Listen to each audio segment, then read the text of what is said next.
ওই, কি ব্যাপার? আজ হঠাৎ করে 1.5 বছর পর আমার মনে পড়লো কিভাবে? জানি না কেন, কিন্তু তোমায় কয়দিন থেকে খুব বেশি মনে পড়ছিল।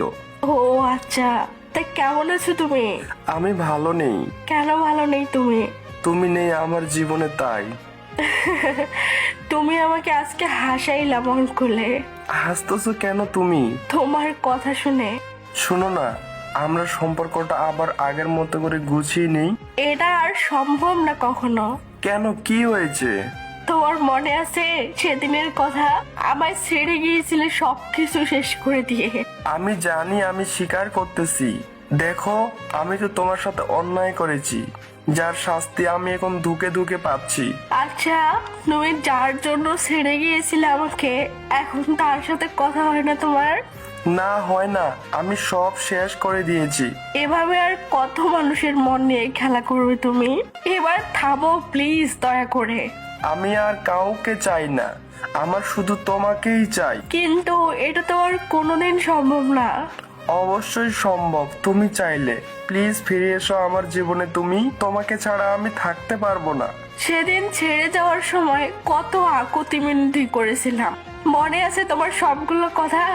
আমি ভুল করেছি, আমাকে মাফ করে দাও। সেদিন একটা বাড়ির জন্যও তুমি আমার কথা শোনোনি। একটা মানুষ ভুল করতে পারে, তাই বলে কি তাকে ক্ষমা করে দেওয়া যায় না?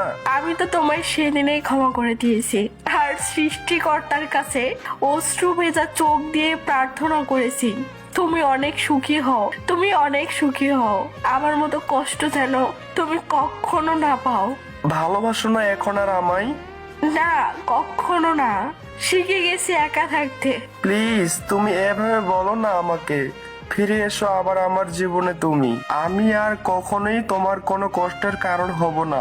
শোনো, যে মানুষটাকে এত ভালোবাসার পরেও আমায় ছেড়ে অন্য কাউকে নিয়ে নতুন করে স্বপ্ন দেখে, সেই মানুষটা যদি আবার আমার জীবনে ফিরে আসে, তাহলে সে যে আবার আমাকে একা করে ফেলে যাবে না, তার কি নিশ্চয়তা আছে এখনো? আমি সত্যি বলছি, তোমাকে ছেড়ে যাব না আর কখনো। তবুও ফিরে এসো।